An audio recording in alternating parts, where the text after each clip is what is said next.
Thank you very much, Sameera. Assalamu alaikum, everyone. And thank you to the Muslim Institute for having me here. I nearly didn't make it. As those of you that know me will know, my voice is a little bit croaky. 2 days ago, I couldn't speak at all, so just about made it. So you might see me sipping on some lemon and ginger tea throughout this.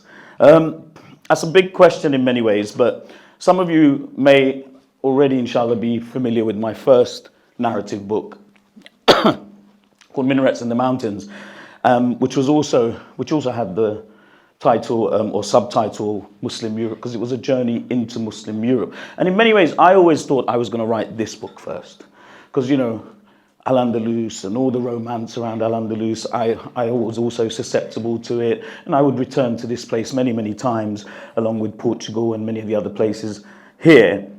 But what I realized very quickly, as this situation that we find ourselves in as Muslims in the West, is that the other one had a much more pressing and urgent need, because, you see, that particular book covers the Balkans, where we actually have what you might call living indigenous European Muslims. So those naysayers who will tell us that Muslims are somehow new to Europe, don't belong here, it's far more difficult to refute that when you have blonde-haired, blue-eyed, and all the other colours looking at you and saying, well, we've always been here and we're European. And so that, in many ways, that was why that book comes along. And so this book then has to go back to the beginning, because the first book covers the Balkan history, which of course is very much as a result of the Ottoman arrival into Europe. And so this book is about going right back to try and tell the entire 1400 years of history. And of course, the reason I wrote it is because of the urgency I'm sure everybody in this room feels for Muslims in Europe. The fact that there is this popular perception that Muslims are foreign, alien. Only the other month, we had a random Belgian politician turn up in my city, London, and tell me the problem is Islam. Islam is the problem. Islam doesn't belong in Europe. And this ignorance is really what I'm hoping to try and address in some way, shape or form with this book. But I guess I should also tell them the kind of countries that it covers. So although the first one is very much a travel log, I use the same approach because I find that it's something your everyday reader can relate to a lot more than the dense history books or the academic books. And so in this one, I'm also on a journey as well. Because it's going right back to the beginning, that journey begins in Cyprus, which I'm sure we'll talk about later. I then make my way to Sicily, Malta, Portugal, and then finally Spain. And given that we haven't had the opportunity to read this book, would you like to maybe read a short passage from it and tell us why you've chosen this section? Yeah, I'll certainly try, given I've got to juggle the microphone and the book. Let me just see. So I chose this particular excerpt, I think because there's a lot going in here that all of us as Muslims of Europe, when visiting these places, have felt many, many times. And I think that's the best way to put it, because then hopefully the words will do the rest of the work.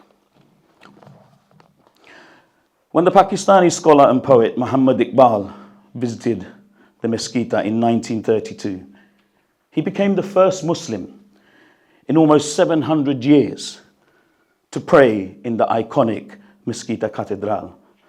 Black and white photos show a 55-year-old mustachioed Iqbal kneeling on a patterned prayer mat and wearing a fez hat in front of the mosque's glorious mihrab. In another picture, he is standing beneath his horseshoe arch, looking pensive as he leans on his walking stick. It was an emotional and powerful visit for the aging Muslim polymath, who became so overwhelmed by the magnitude. Sorry. Such a new book, I can't flick the page.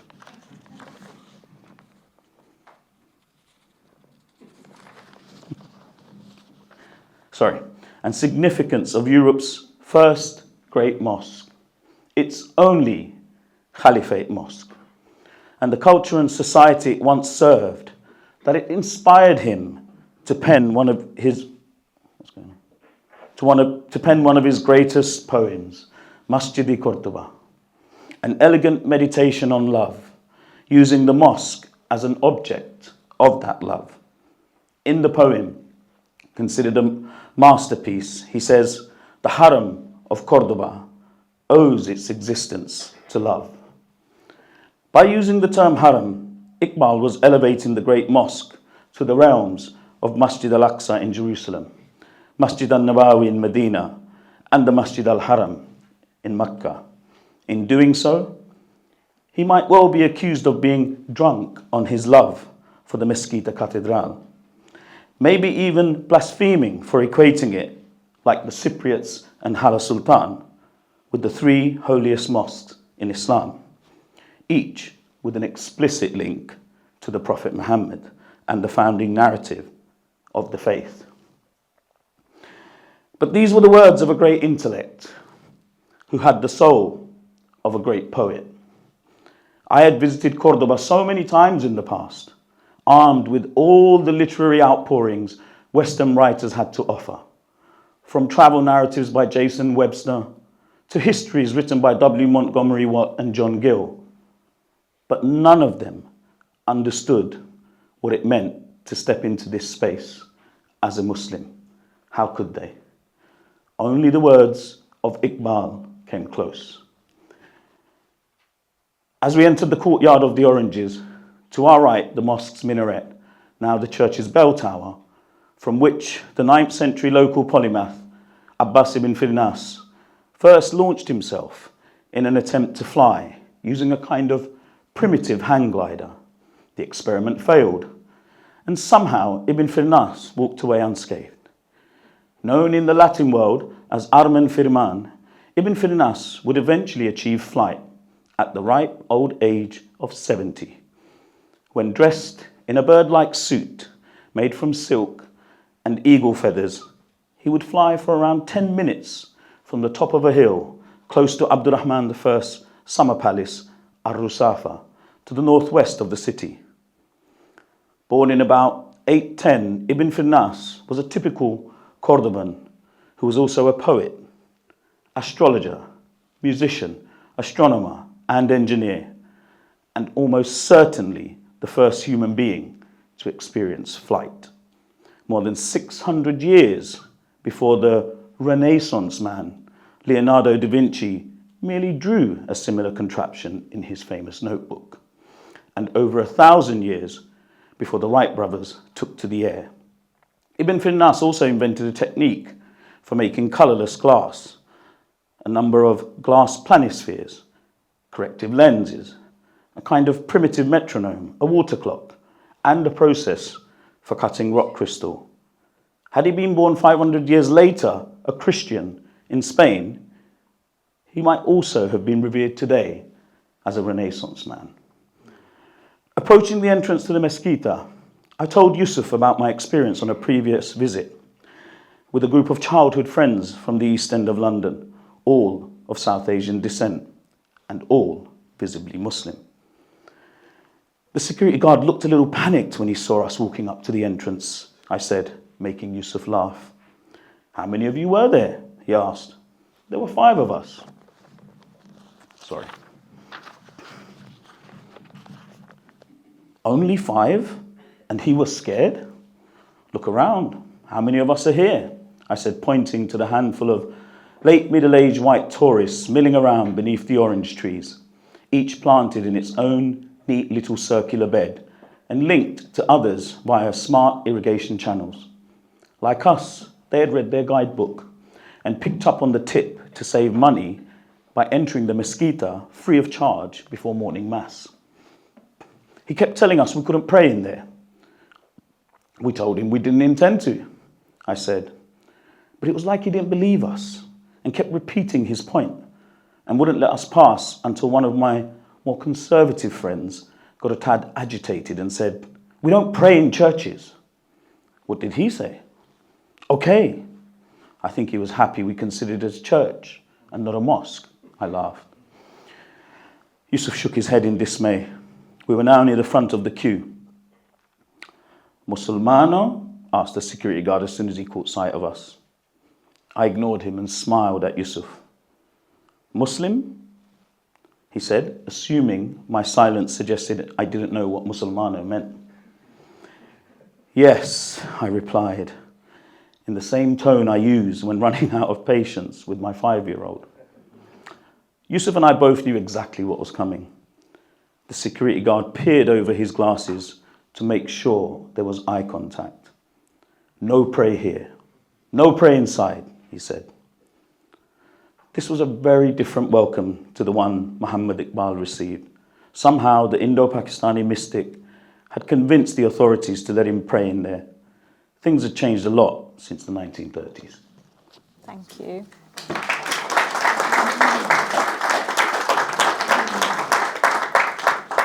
Thank you. So now you mentioned the time frame and the geography that the book covers, and it's a big undertaking. What was the reasoning behind that? In terms of, I guess I wanted to present what was being described by the likes of Al-Maqdisi as a province. You know, so a lot of us here, and I can see a very educated and quite intimidating crowd here tonight. So most of you know this history, a lot of this history. I'm sure you do. Many of us have gone to Andalusia and, you know, had images of Al-Andalus in our minds. Some of you might have even read Iqbal while you're there as well. But we've never really had books connecting the dots, making the link between the earliest presence and how one led to the other. And we've also neglected North Africa in that. And I have to an extent as well, because of course that was also part of this imagined thing, this romantic thing that we call Al-Andalus. And so this is why I needed to cover all of this geography, as you say, which my wife wasn't very pleased about, but it had to be done. But also, I wanted to show how sacred Europe was for Muslims once upon a time. And it very much still is, as you see in my other book for the Balkans. And of course, it's increasingly becoming the case in Western Europe for many of us. But I wanted to remind us how sacred it was from the off as well. How it was the final resting place of members of the actual Prophet's family. Something we've long forgotten. I wanted to show that there are companions buried here. There are successors buried here. And successors of successors buried here. We may have forgotten where they are, but they're here. And so that was also important. And of course, I wanted to remind us, as much as Europe, that there have been indigenous European Muslims here since the 7th century. And you mentioned this this idea of indigenous European Muslim. You've mentioned it a couple of times in our conversations already. It pops up a few times in your book as well. Can you define what you mean by that?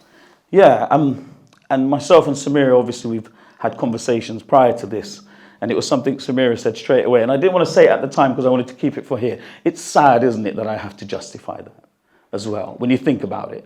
Is Christianity indigenous to Europe? No. Is Judaism indigenous to Europe? No. But we have no problem saying that there are indigenous Christians to Europe.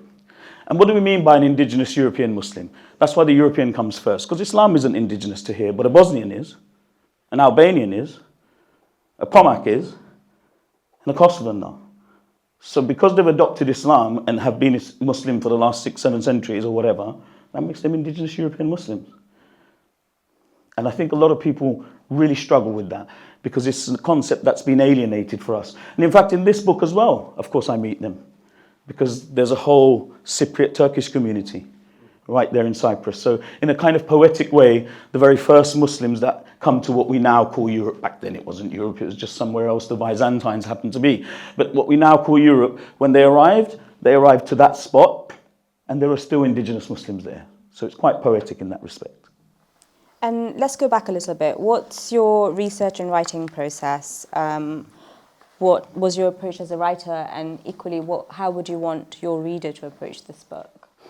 So one of the things with Minarets, because it was written as a travel log, I kind of really tried to highlight the impact of travel literature, what we now call travel literature. Everybody from the likes of Byron all the way up to Patrick Leigh Fermor, and how their work had impacted the way in which that part of Europe was perceived. And in doing so, what I tried to make apparent, and I think most people are aware of this because we've all read Said, is that most of the popular literature written on European culture, whether it's the historic or the modern, when it's in the English language or the European language, it's usually written from a non-Muslim perspective and in a post-Christian perspective. So it is forever seen as the other, as alien, as foreign. Now, with my previous book, when we started to look at the Balkans through the eyes of Elia Çelebi, suddenly he wasn't talking about a foreign Islamic culture. He was just talking about the Islamic culture that's there. And one of the best examples I can give you, and I'll come back to this book because I know that's the topic for, it sounds like I'm selling my previous book as well. You should go and buy it. One of the most profound moments when this hit me was, we were heading to Sarajevo, and I was super excited because, in Western literature, Sarajevo is the Jerusalem of Europe. How exciting. A place where Muslims, Christians, and Jews didn't kill each other. They lived side by side. This was, phenomenally exciting for somebody who'd been brought up with Western literature. And then I arrive, and I read Elia Çelebi, and he doesn't mention this once. He's very matter of fact, because the town up the road in the Ottoman Empire was the same, and the one next to it, and the village, everywhere.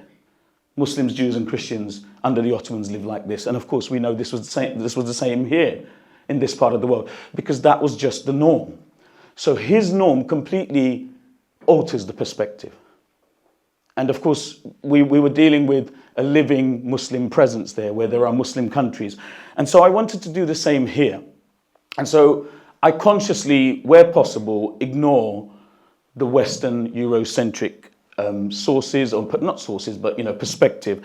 And I try to put what I call a European Muslim-centric. So it's not just Muslim-centric, it's also somebody like, I'm European, as well. I might be South Asian, I'm also European. And so it's my lens are very present, but then we've also got the lens of people like another traveler, Ibn Jubair, who's very, very important during my time in Sicily. You've got historians like Makkari, you've got Ibn Ibn Hawqal, and lots of others that you'll see again and again. And by looking at this heritage and culture through their lens, suddenly it's, very, very different. And certain key pivotal moments are also read very, very differently. And one of them, for example, we all know the story of Tariq ibn Ziyad, that wonderful date that sounds exactly the same as a strange shop that stays open all night, 7-Eleven. When he arrives, he jumps onto the rock, and then off he goes. And everyone marvels at how quickly this man, and they make it sound like it was like a band of kind of rowdy individuals, takes this entire peninsula. Everyone marvels at this. Even the historians that may not be so chuffed with the history talk about how did they do this? This was amazing. And of course, the thing that they leave out, that the Muslim historians like Makkari and the Jewish historians point out again and again and again, is that they had people on the inside.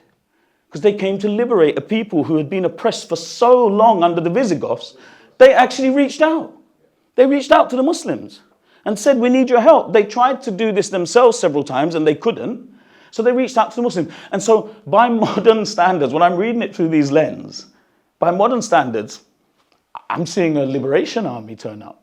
The same way they went to Afghanistan and Iraq and all of those places.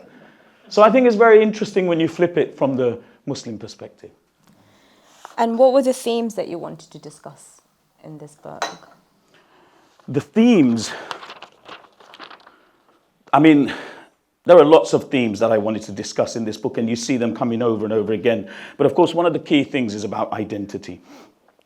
All these esteemed people here, many of you would have studied identity politics, and you know that one of the key ways in which it's anchored is through heritage. And when we have 1,400 years of this heritage, and it is being denied to us in a normative way, it is not a part of our normative understanding of what it means to be European. That has a dramatic effect on us, especially our most vulnerable, our most susceptible individuals. So I wanted to engage with that identity element. I also wanted to engage with a little bit of the Sunni centricism. So, there's also the fact that many people, when we talk about the Muslim presence in Sicily, we overlook the fact that this was actually a Shia emirate towards the ends as well. And, I don't want to sort of pass judgment on anybody in here, but I'm certainly Sunni-centric. I know that a lot of the history that I read often pushes me to that side. So I wanted to address that as well. But there are, you know, a lot of themes there. One of the other ones is, of course, the period in which we are living through, and the situation that we are witnessing on, you know, through our phones and everything else. I also wanted to address that this denial isn't just about us saying, oh, we were the first to invent this. Oh, we gave you the camera. We flew first. It's also the fact that we're often told Europe is some kind of Judeo-Christian construct, which is such an annoying term when you look at the history of Europe properly, and you look at what historic Christians did to the Jews, because it wasn't a cozy alliance, which is what the term suggests. When you hear Judeo-Christian, you're thinking, oh, right, okay, so they came together and they came up with a plan and they created what we call Europe. This is nonsense. If there was a cozy alliance, it was Judeo-Muslim.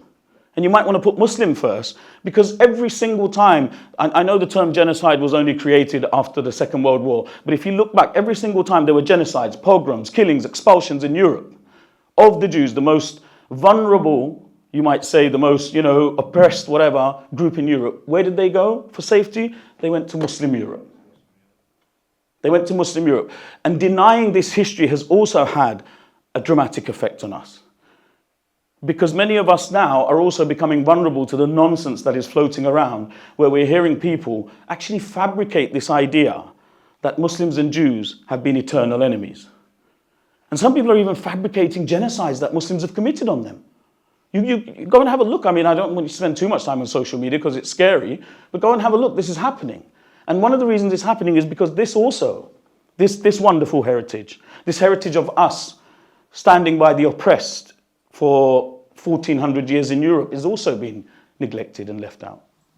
You dedicated quite some time actually in your book to discuss the Jewish Golden Ages. And do you think it's particularly in terms of what's happening right now, is that important? Absolutely, I think it's really important. And obviously I've launched into it before you came round to your question, so I do apologize. But it's very important, and it became more and more important the more I wrote this, but also it became terrifying for me when I realized that it wasn't just Muslims that didn't know about this, but also the very people that need to know about it don't know about it. When I'm in Toledo, I'm actually being taken around by a wonderful man called Jonathan Bedici, who's in the book, and he was brought up in Israel.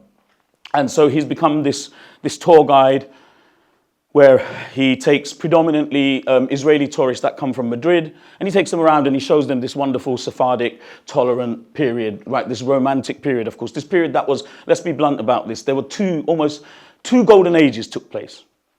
Two Jewish golden ages took place. So sometimes, and I can see some esteemed writers, historians, and academics before me, we all know that sometimes in the popular domain, not in your domain necessarily, but in the popular domain, this often gets underplayed. And you always hear, oh, but they were dhimmis, they were jizya. You don't have a golden age. You don't have a golden age. You don't start singing. You don't start writing poetry. You don't have some of your greatest people arrive if it was kind of semi-oppressive. I'm not saying it was perfect, but by medieval standards, it was pretty phenomenal that two golden ages took place, and this gets overlooked, underplayed.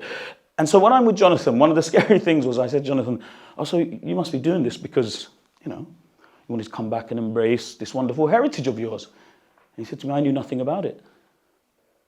So then it dawned on me, and I looked this up. He wasn't educated about this. This wasn't a part of his Israeli Jewish education either. So nobody knows about it. And do you think it's an amnesia, or do you think it's a deliberate attempt to underplay the unity? I think there are people far more qualified than me to answer that in this room alone, but I think we can pretty safely say it's probably a bit of both. Yeah, we know that a certain narrative had to be developed in order for the state of Israel to be justified. We know that, and part of that was that it wasn't safe anywhere. Yet we know also, when we look back, that it was pretty safe in a lot of places. But it's not just the Jewish side, as I pointed out. You have to also look at the post-Christian side that's been leaving it out. You know, in the introduction, I name a few books that I literally just grab off the shelves of Waterstones and other places, including one or two authoritative histories of Europe. And they completely neglect this. They not only leave out all the great, you know, marvels and achievements that we all want to be credited for as a people, they also leave this out. The Muslim-Jewish Europe. Because a lot of the Jewish history of Europe is about the oppression, rightly so, and the killings and the pogroms and everything else. But it's like that's the only history of Europe with Jews? No, there was a whole other history. So yeah, I think it's a bit of both is my answer. But also there's clearly a very elaborate history with Muslims in Europe too, and your book very clearly illustrates that. So why do you think there's an amnesia about the Muslims in Europe too, and why has there been a very embedded anti-Muslim strain? Yeah. Yes. So I mean, there's always the very, very simplistic answer, which is, of course, when you look at the quote-unquote great clash. I don't want to allude too much to that the horrific statement by a certain academic many years ago. But the clash being that obviously we see through medieval Europe history, the Muslims come and take lands, then the Christians take it back, the Muslims come and take it again, and so on, and this back and forth. And in the end, up until as recently maybe as the early 20th century, it was the quote-unquote Christians that won. So that's who writes the history, the popular history, okay? The academics in here know that the other stuff is there, but it's not in the popular domain, okay? So that's the short answer. Now, the long answer, I think, and, in my book, I start developing this idea that the popular Western identity or Western European identity, and actually we can say Western because anything that is DNA, of course, transfers to the colonies as well, shall we say, which is why we see it in America, which is why we see it in Australia, which is why we see it in Israel, which is why we see it in all the colonies. This anti-Muslim DNA that is at the core. Now, how does this come about? And of course, for many of you, this might be the first time and you might be thinking, my God, that's a bit of a statement. Well, actually, for me, I didn't go looking for this. As most people who write these kind of things or study in this way, things emerge as you start following history, following your nose, connecting the dots. And what began to emerge for me is this DNA. And I think there are three ways in which it happens. There are things that created it, things that nurtured it, and things that continue to reinforce it. So the things that created it, very quickly, because I know that Hassan said this wouldn't be a very long one, I do apologize. Things like the Crusade narratives, the Reconquest narratives, the anti-Ottoman narratives, going right into the colonial narratives. So all of these are huge. There are people here who just study those areas. They know how huge this is. Okay? And then there's all the folklore and the legends surrounding these things that then permeated and entered into local psyche. Okay? And of course, in the book, I deal, just to try and give you this, I deal with two in particular, which are interconnected, and they're directly linked to the idea of modern Spain. And this is the patron saint, who is St. James, who is, of course, originally a Sahaba of Isa alayhi salam, but in this context, he is Matamoros. Do we have any Spaniards? Because firstly, I've probably offended you, but you're able to tell me what that means, right? That means Muslim killer. The patron saint of Spain is called Muslim killer. If you didn't know that, just have a think about that, okay? So this entire identity evolves around this cult of Muslim slaying, and of course Jews in that as well. But Matamoros is much more important than Matajudas. Well, there is another one as well, but this is the one that becomes the dominant, and it's even been exported to Latin America as well. So we have this nation-building myth, completely fabricated, where St. James appears in this battle of Clavio, which never happened, on horseback, in the sky, and slays all the Muslims. Which is why, up until very recently, and I think even now, almost every single church in Spain has a statue. Go and look for it. Even in Salisbury Cathedral, look for it. There's a statue of this saint treading with a horse on dying Muslims. Okay? In every single... So just have a think about, like today we have social media, we have TV, we have all these. This was the propaganda of the day. And alongside it, you also had other fabricated legends and mythologies, like the 100 Virgin Tribute. I'll say that again. The 100 Virgin Tribute. So, according to this particular legend, which was made up slightly before, every year, the King of Asturias would have to go and find 50 Christian virgins of noble blood and 50 Christian virgins of common blood and give it to the Emir or Khalif to satisfy his sexual lust. Completely made up and complete nonsense. But I think in both of them, and we're doing a very crude kind of exercise here. In both of them, you see stereotypes that are still here in our tabloids today. Sexually depraved Muslims, bloodthirsty Muslims that are subhuman and not worthy of much and can be killed indiscriminately. And these mythologies are apparent across Europe. So they're the things that created it. And of course, many people don't realize that the concept of Europa emerges out of medieval Christendom. When they all unite, the Christian nations unite to fight the infidel. And it's this civilizational narrative of Europe that has remained in the post-Christian period. And it's still the cross versus Muslims to this day on an unconscious level. This is why I'm talking about DNA. So for me, when somebody says, there's Islamophobia, it's fine because, it's unconscious if it's a part of who you are. We're now looking at people talking about how enslaved people carry trauma through their DNA. I'm pretty much saying a similar thing here. It's fine if it's unconscious. And that's fine, Islamophobia. But when you know Islam and you still hate us, then we need a new term, and that's anti-Muslim. That's anti-Muslim hate. And so that's why I call it an anti-Muslim DNA. The othering of indigenous Muslim Europe as well, this plays a big part in this. This is what's created it. So in my first book, I talk about how the reason 3 countries in Europe, which are Muslim countries by population majority, just like, Bangladesh, where I was born, which is constitutionally a secular country, but everybody calls it a Muslim country because the vast majority are Muslim. Albania, Bosnia, Kosovo, all Muslim majority countries. So there are actually 3 countries in Europe that are Muslim. But if you tell anybody that there are Muslim countries in Europe, they're like, what? And then you name them, this is what they're going to say. Oh, you mean in Eastern Europe? Because of course there's Europe proper, Christendom, and then there's Eastern Europe. You have to qualify it. And so then when you say to them, oh, why do you have to qualify it? They'll say, oh, that thing, that damn Iron Curtain. It came across and it made these people different to us. And that's why we call it Eastern Europe. That was only 60 years. When you go back and you start looking at the writings of Byron, even Patrick Leigh Fermor, as I named before, and others, you will see that this part of Europe was being othered long before the Iron Curtain. And the reason it was being othered is because it was Muslim Europe. So these are the things that create this DNA. The things that nurture it are the destruction of the heritage, which I come across firsthand in the book, archaeologists who have historically destroyed this heritage when it's in the ground, so that it's no longer there, the Muslim heritage. And of course, we've seen it in our lifetime. Okay, most of us were here when the 90s war took place in Eastern Europe. Yeah, most of us were here. We saw it being destroyed there. We saw the Mostar Bridge collapse. Thankfully, it's been rebuilt. The name changing of Bulgarian Muslims, all of these horrific moments have nurtured it.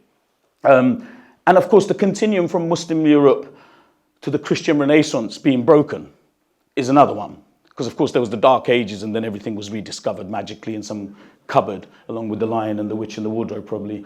And in my book, I point out how this continuum has been broken and how it's been really stolen in many ways. And the example I use, because I'm not qualified for this, so I can only do one example in my book, is Copernicus.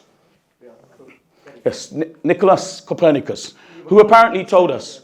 The carbon copy, actually Copernicus copied even the mistakes from Singapore. Thank you. So he's just done my work for me. But basically for the rest of us, what Copernicus is credited with to this day in all our science books is he stops us thinking the sun is going around the earth, as in Ptolemy, but apparently we're going around the sun now, and that's down to Copernicus. But actually, according to the academic work that I was looking at, it turns out that in the 16th century, he was writing something that was a carbon copy of a Syrian, of a Syrian called Ibn al-Shatir, who was basically the timekeeper at the masjid in Damascus. Of course, he was more than that because they were polymaths, who had already been writing about this in the 14th century. Now, what's scary is Copernicus talks about this with no credit given, with no reference to it.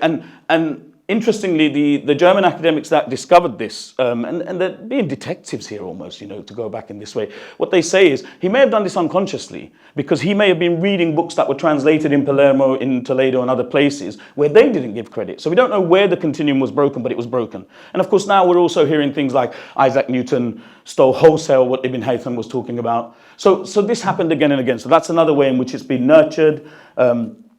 Our role in saving, liberating European Jewry is another one that's been denied. And of course, anti-Muslim institutes. Now, the historic Catholic Church, we know that it was one of them. Apologies to anyone who may be Catholic or post-Catholic. It's not an attack on modern Catholicism, but we know historically this was the case. And then you also have the governments like Portugal's Salazar.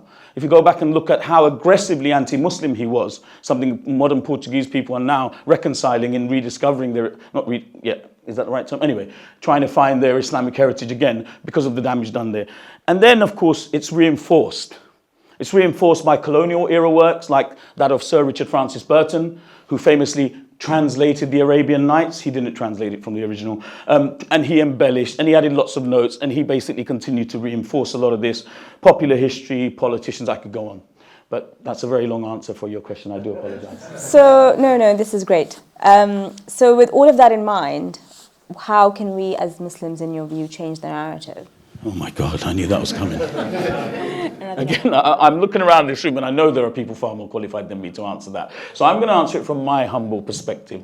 And for me, of course, what I believe is that this has to become a normalized part of our understanding of what Europe is, a normalized part of our understanding of what European history is. So that for me, it's obviously a long game. It's obviously a long game because, you know, as it says in the beginning of the book, I was so disillusioned and so unaware of this. I was making hijrah when this book starts. I was leaving. I felt like there was nothing here for me. And then I find the prophets aren't buried here. And it just threw me, you know, but nobody was there to tell me those things and how it worked and everything. And yes, we have the internet and yes, we have social media, but it needs to be done now in a much more kind of, how can we put it, rooted way in the popular domain is what I'm talking about here. And our wonderful academics that are in the room, that's whose shoulders we stand on, but we need to support the people who stand on their shoulders. Because often we are very good at putting foundations together and giving PhD scholarships, master scholarships, because wow, it sounds amazing, doesn't it? But if you go as a historian, and a popular historian, and say, yeah, I want to write this book about, you know, how the Muslims are great across Europe, and I'm going to have to do this, and I'm going to have to do that, because it doesn't come with a certificate from the University of Cambridge or something, no one's interested. But that's where the power lies. I think they call it soft power now, right? That's where it lies, you know? And that's where we need to start altering the narrative. That's where we need to start shifting things and normalizing it, in my opinion. I'm sure other more esteemed colleagues here have other opinions on that.